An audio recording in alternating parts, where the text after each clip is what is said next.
Welcome to another bonus episode of Discovering Downey. As you likely know by now, on July 19th in downtown Toronto, we will be celebrating the finale of our podcast with special guest Patrick Downey as we raise money for the Gord Downey Fund for Brain Cancer Research at Sunnybrook. And after our interview with Patrick, we have the hip tribute, The Almost Hip, playing for us. And on today's episode, we have Craig Dugan of The Almost Hip. How's it going, Craig? I'm good. How are you tonight? I'm not too bad. What's Yeah, the weather thank you. like out there in BC? It was one of the first really nice days where it actually feels like June, because we have had one of the worst early Junes that I can think of. Just pouring Oh, okay. rain, cold. Yeah. How about out there? Yeah, it was another beautiful day. Nice. And on the other side of the country, just across the Fraser River from where I am, is my friend and bandmate, Ian McDonnell. We play together in a relatively new hip tribute called Gift Shop, based out of the Vancouver area. How's it going on the other side of the bridge today, Ian? I'm doing very well, thanks. Excited to be on my first ever Zoom meeting. So Oh, wow. Welcome to 2024. I just dated myself. So, Craig, I've read that you started back in 1990. Can you tell us a bit about your history as a musician and what led to the formation of The Almost Hip? In high school, we had a thing called Journey, which we had a cap show and we had a gym show. There was singing in the cap and there was gymnastics in the gym. It was something that kind of caught my attention, so I participated in both of those shows. Like I was in the vaulting, in the gym show, and then in the cap show, I sang a couple of songs. So Pink Houses by John Cougar and Aldanova's Fantasy. Oh, wow. There's a So it was Canadian first, classic. yeah, yeah. The first year was Fantasy, and then the second year was Pink Houses. So that got me kind of excited about singing. And then a few years later, a friend of mine asked me to help him out with a wedding. He had a wedding that he was putting a band together for. So I kind of jumped into that band with him. We learned a bunch of songs. We did a wedding, and then that kind of fell apart. And then shortly after that, I was invited into another band where we did covers and originals called Primitive Souls. And we were doing a bunch of hip songs, yeah, as well as many other covers. But it just seemed that when we did the hip songs, it was kind of like a level up from everything else. And so my lead guitar player in that band and myself, we decided we would form a hip tribute band and just concentrate on the thing we did best. And we called it the Almost Hip. Wow, that's very cool. So at the time, there would have been only, what, an album or two to take tunes Yeah. from? So our first set list, if I mean I don't have it, but I mean if I had it, you would see where there was most of Up to Here. Basically, what we did was we learned some of those songs off of the Misty Moon and Halifax show. Yep. So Get Back Again. Um, what was the other one there? That Crack Crack My My Spine Like Spine a Like a Whip. Whip. Yeah. So a Yeah, lot we of the were doing songs that that. just were released recently with the Saskadelphia. Wow. Exactly. We were doing them way Playing those back. way back. That's great. Yeah. And then we'd have like Rockin' in the Free World and maybe a 5440 song Baby Ran or something like that in there too. So we Hmm. sort of filled it out. We also played three or four originals. Okay. So we kind of like the majority of the set was the hip, but to fill out a couple of areas, we added some originals and some covers just to Right. fill out those 3 45-minute sets. Yeah. Which now seems pretty funny because you would never need to search for songs to fill out a set. We could play for No, well, now it's all yeah, 100% tragically hip. yeah. I know for us when we play, a 3 hour show, there's still so many great songs we have to leave off the set list, and it's just amazing how much great music they've put out over the years. Yeah, we've got a big set list. I don't know if you can see it here. I'll hold it up to the camera. Yeah. You can see all the extras, right? Right. We've got a bunch of extras, and that's not all of them. So Yeah. we can have a different set list every night, just like they did. They'd have a Yeah. different set list every night. So we could Yeah. do that too. Yeah. Nice. So, Ian, tell us a bit about your experience as a musician and why you chose to start a hip tribute in 2022. Well, I I've always been interested in music. My family immigrated to BC from Northern Ireland to escape the troubles there, and the Irish people are very musical. We all, as a very young age, were it was I'm going to say demanded, but it was expected that you have some form of ability to entertain. If you had guests over, you had to provide what we called a party piece. So that could be a poem, it could be a dance, it could be a song, or a joke or whatever.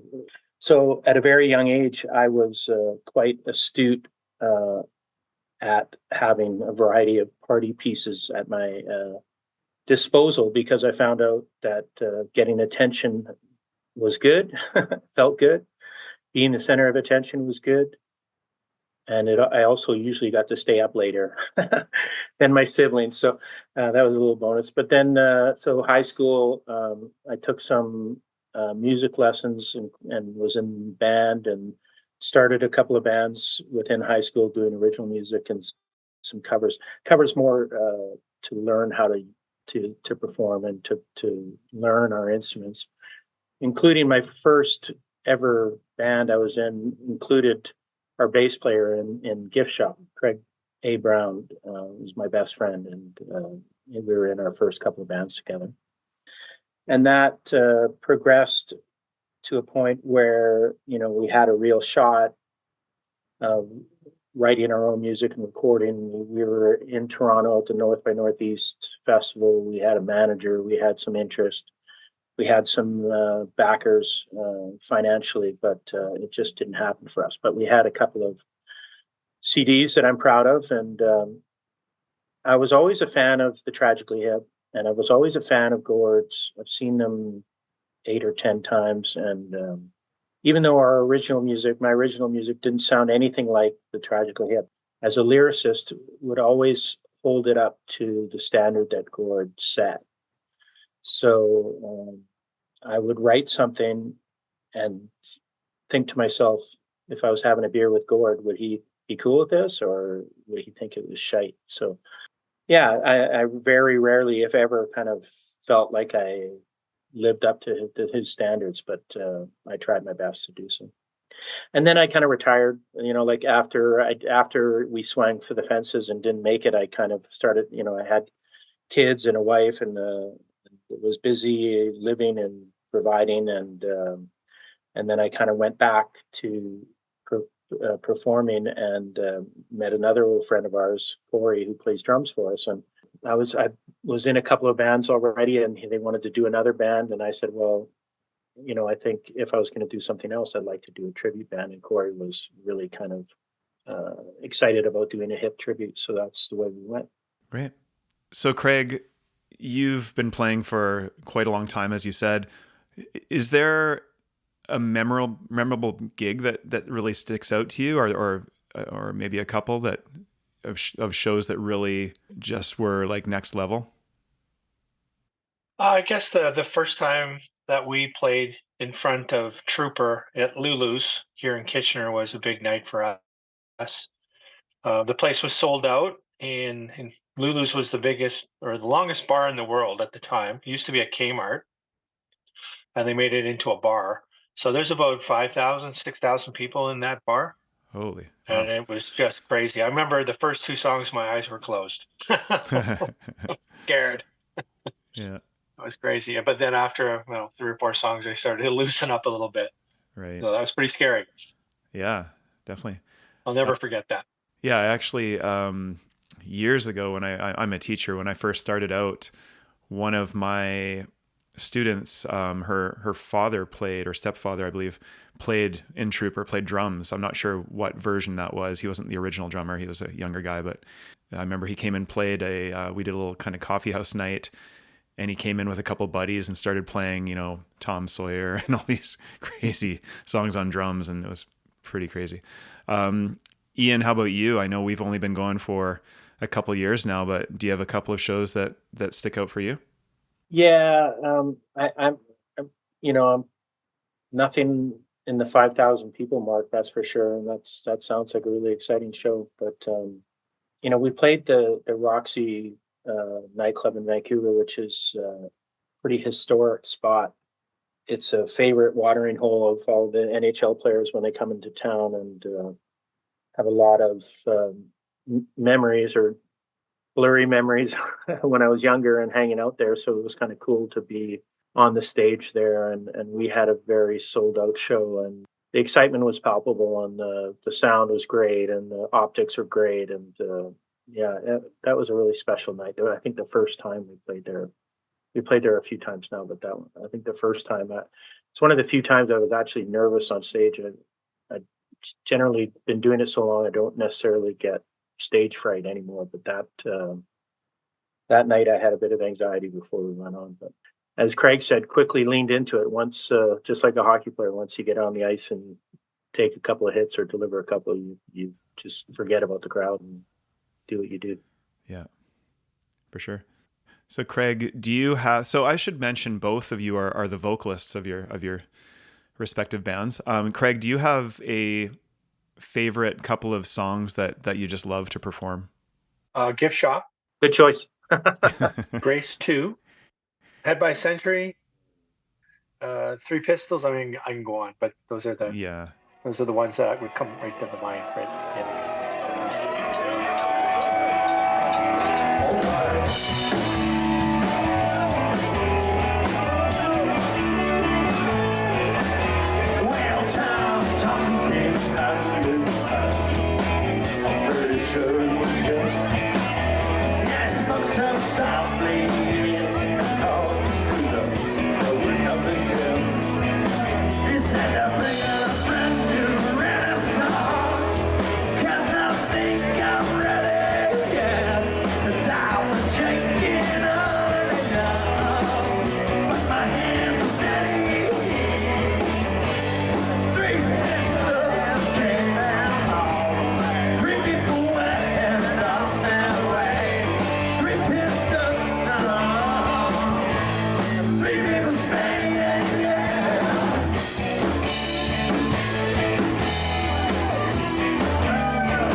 And what is it about those songs? Is it the audience reaction? Is it something about your part or the lyrics?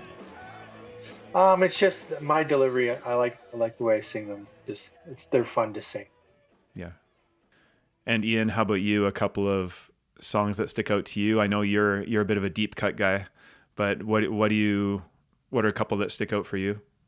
Yeah, like I'm a B-side guy, but I'll be with Craig when it comes to, if the response is the audience reaction, then some of the tried and true Three Pistols, Head by Century, those songs always go well, and you look for them when you look down at the set list from the stage. You go, oh, okay, well, people are going to be dancing on that one for sure, and that, of course, you feed off their energy. But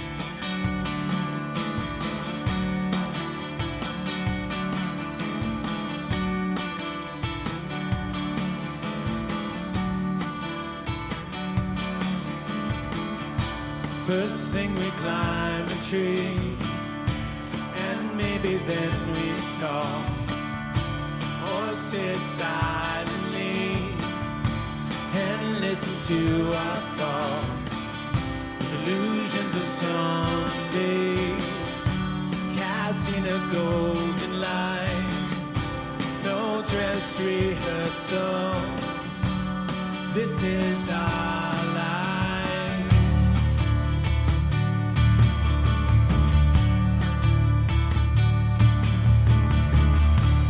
That's where the hornet stopped me, and I had a feverish dream with revenge down. Tonight we smoke them out. You are head by century. You are head by century.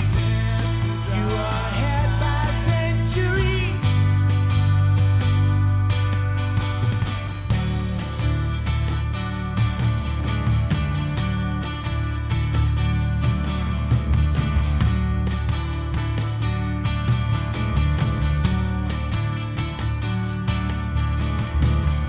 Stare in the morning shroud, and then the day began.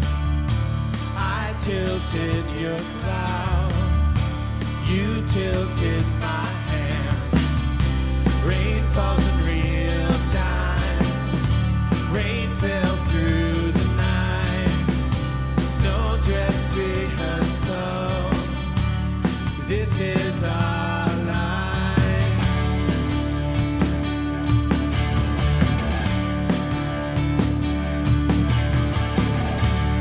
That's where the hornet stopped me, and I had a serious dream with revenge down. Tonight we smoke them out. You are head by century. You are head by century. You are head by century. You are head by century. You are head by century. You are head by century. Disappointing is getting me down.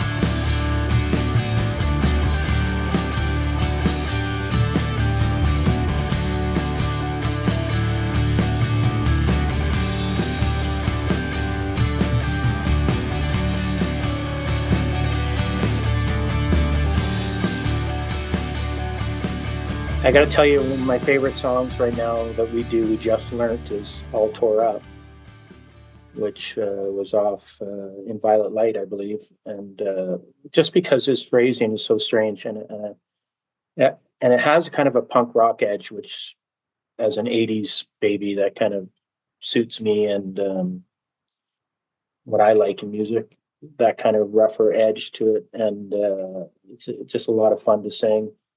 And I really like On the Verge. It's got a great energy as well.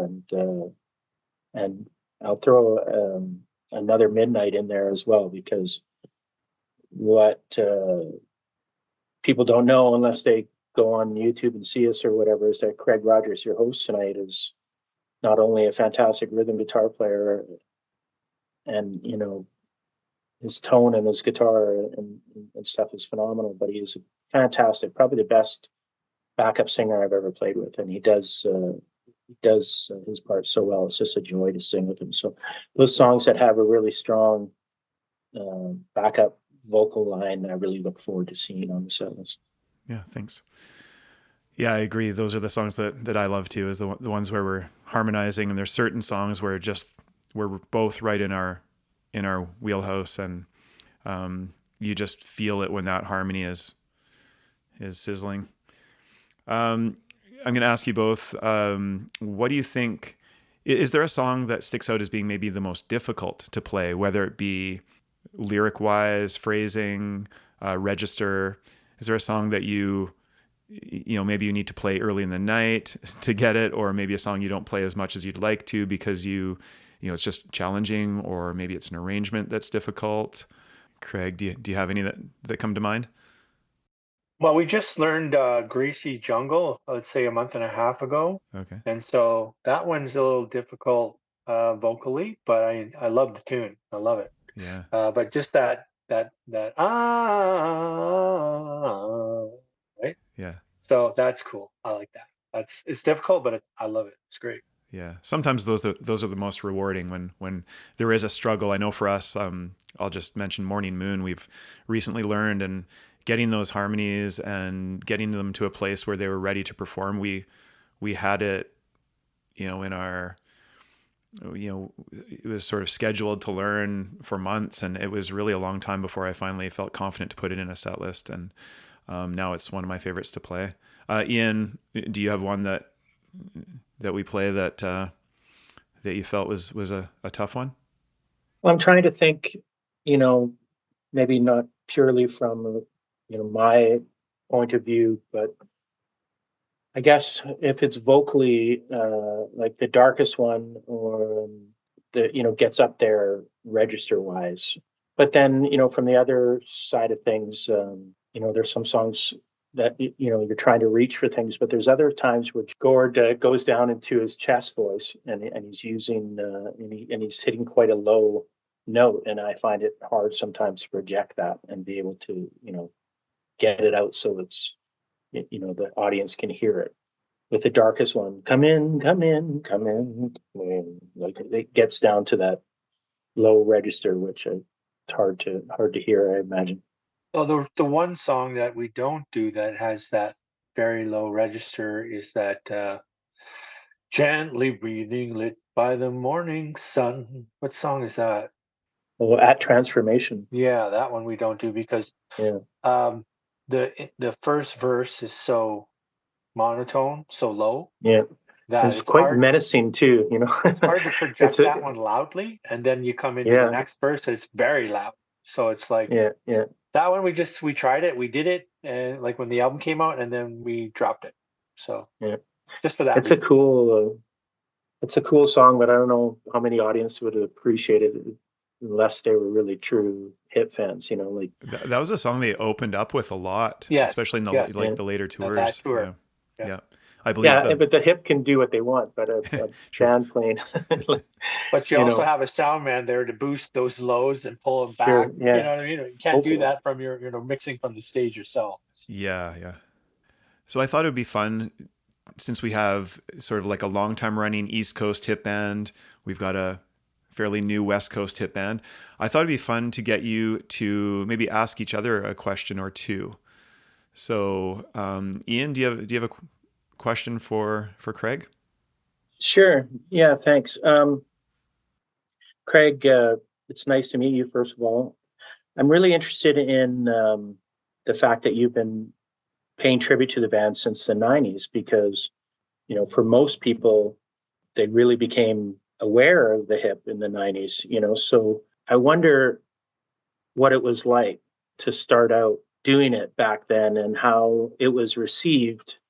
Because I'm not sure how you feel about this, but for myself, when someone comes out to see our band, I want them to listen to it and think, "Oh, that guy sounds like Gord, and they sound like the hip, and that's cool." And I want them to kind of go, "Well, he kind of looks like Gord, and he kind of moves like Gord a little bit," but I don't want to take it to the point where it feels like I'm taking it for granted, or a caricature of that, like an Elvis impersonator. I don't think Gord would like that.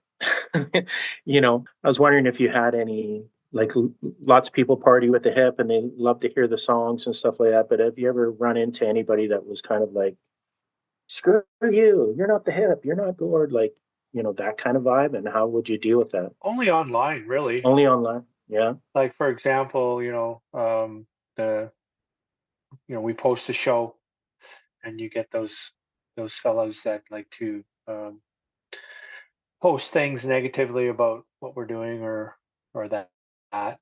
So I don't really see them in a theater or in a bar. I just see them online.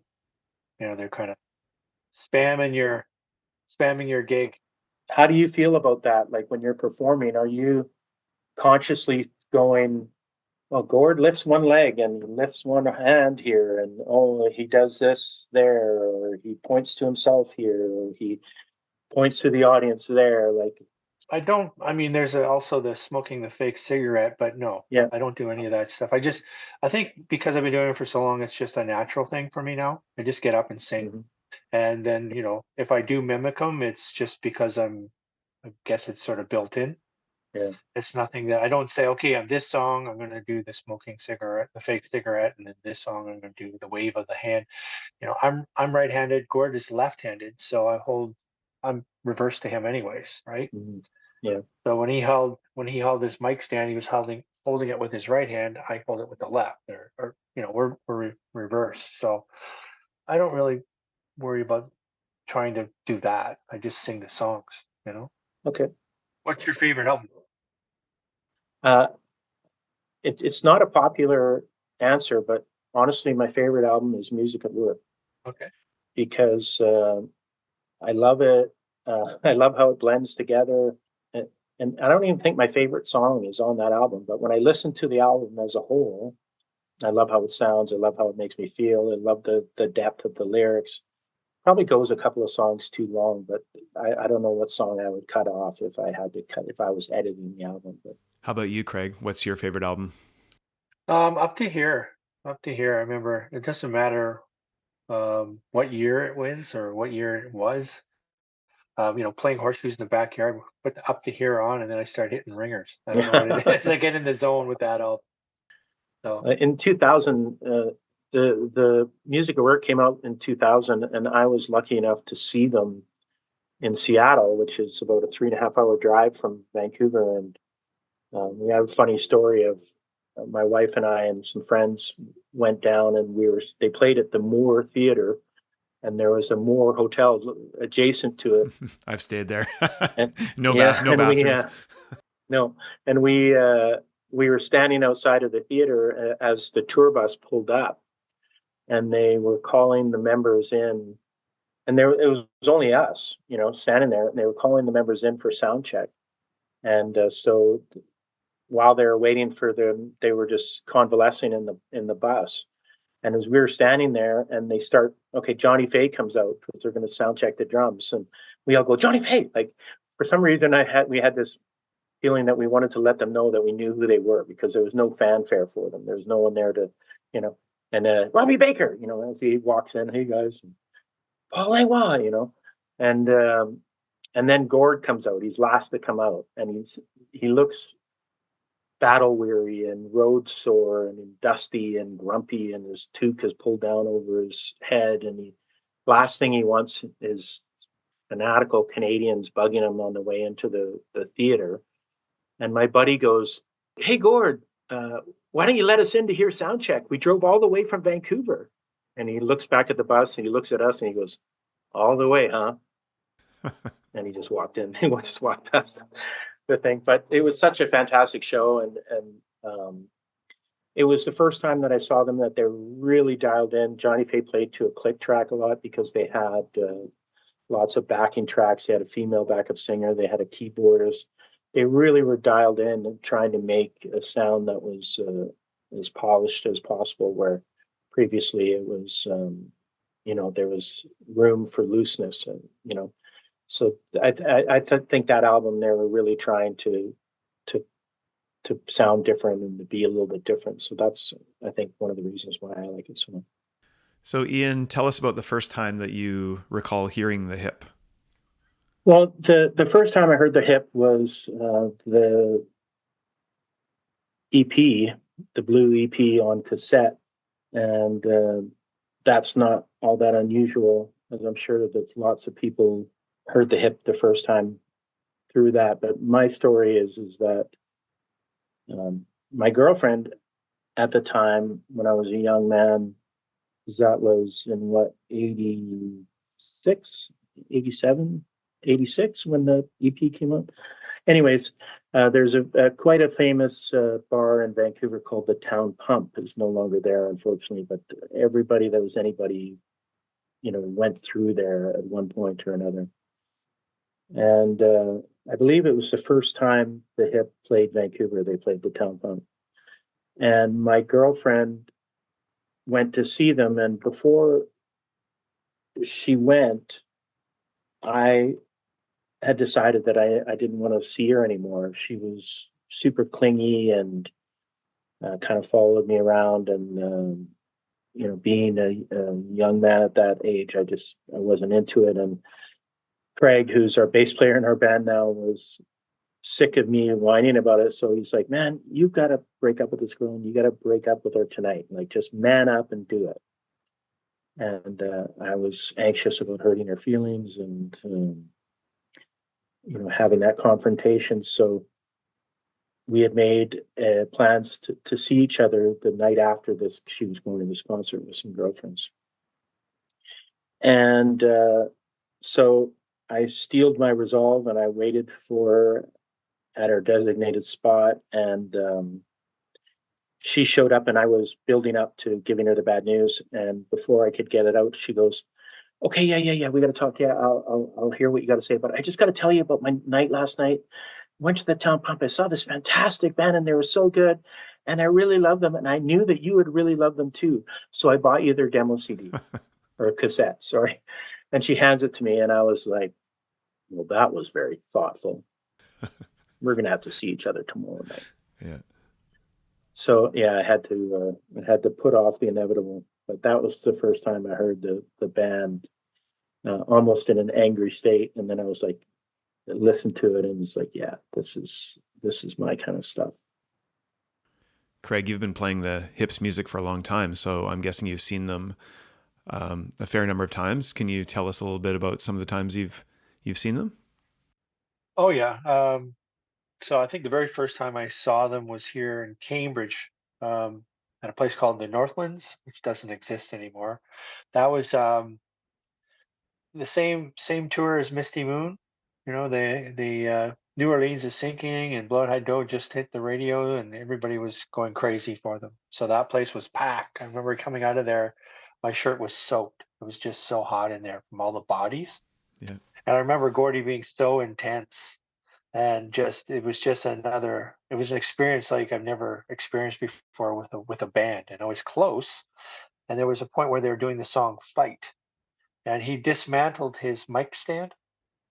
So it's like he took his mic, he dropped it, took the clip off, dropped it, and then he took the bell off the bottom of the stand and he rolled it around on the floor, right?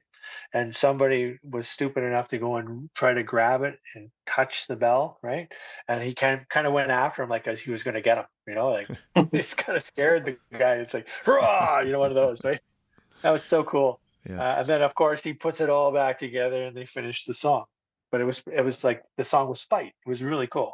Other places I've seen them, like in the U.S., would be like Chicago, Buffalo, Harrisburg, Pennsylvania. That one there, I went with a buddy. We drove down in his RX-7, and that was the day for night tour. I'll never forget that. We stayed at a hotel right beside the Holiday Inn where they played, and they were in the ballroom in the Holiday Inn. Right. That was another hot night. And then Europe, I saw them in London. I saw them in Brussels, Amsterdam for 2 nights.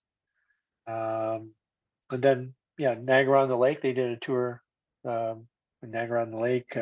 Seen them here in Kitchener a few times. On the last tour, I saw them in Hamilton and London, and I was behind the stage. Right. So we had those bonus tickets that they released. Yeah. So I was lucky enough that I had friends who won tickets and then they invited me. Wow. So, because I never could win anything. I never won a ticket. But I had friends who did. So, and of course, Toronto, I saw them at the ACC, and I saw them at Fort York when they did that tour, and that was just after we got back from the Amsterdam show. So I think that would have been on World Container. Okay. I think that's when the Fort York shows were done. In Sauble Beach, they did a blues fest Right. there. Yeah, I've seen them a lot of times. Yeah. Yeah. Your day for night story being down in the States reminds me of one of the first times I saw the Hip was down in Seattle during the day for night. I think the album had just come out and I was only 20 years old. So I wasn't old enough to get into the club. I went down to Granville Street in Vancouver the week before the show, got a fake ID, went down to the States with my buddy Chad, who coincidentally Ian ended up playing in a band with years later. And that was actually our contact. The way I joined Gift Shop was asking Chad if he could vouch for Ian. Chad's a beauty. And anyway, ended up the ID worked, and I got into the show. 500 people at the Under the Rail Club, in Seattle, and just an amazing show. But a little nervous in line. I think nowadays that probably wouldn't work, but it was a pretty nice looking ID. I saw them in Seattle. I can't remember what tour it is now. I think it was in between Evolution, and Sam Roberts opened up for him. He was fantastic, and it was in a really small club called the Showbox. Oh yeah, I've been there. And Ed Jovanovski and Brad May from the Canucks were in the crowd, and you could tell that we knew exactly who they were because we were ardent fans. But they had on the two versions of the Tragically Hips merchandise, the hockey jerseys, and they were the only ones in the whole crowd. Everybody. I had like some handmade thing or something because I didn't have any money, and they had these ridiculously nice hockey jerseys that were like $300 American or something, and it was during the hockey strike, I think. So it was and Brad May especially was very gregarious and talked to us for quite a while, and it was a fantastic show. It was like watching them in your living room or something. That's how close we were to it. I'd like to thank both of you, Craig and Ian, for taking the time to speak with me today. For listeners interested in making a donation to the Gord Downey Fund for Brain Cancer Research, or for tickets to the event in July, go to discoveringdowney.com. And Ian, I will see you at Jam next week. Thanks for including me, and best of luck in the future. And Craig, I look forward to meeting you in July 19th at the Rec Room in Toronto and seeing your band. You're coming to Toronto? Yeah. I'm flying out for the show. We're going to interview Patrick Downey live on stage, and then we're going to rock out to the Almost Hip and drink some podcast Pilsner. We've got Long Slice Brewery is making a special beer for the event, and wow, okay. we're gonna we've got some really cool silent auction items. We've got some stuff from the Hip and from the Blue Jays, and Patrick is putting together a little gift basket. It's gonna be an awesome night, so can't wait to meet you and to see that. And Ian, can't wait to get back on stage next Friday. Sounds good, man. Okay, nice meeting you, Ian. Nice meeting you, Craig. And take care. And you too, man. All right, take care. Nice to meet you. Thanks, guys. And as JD would say, pick up your shit.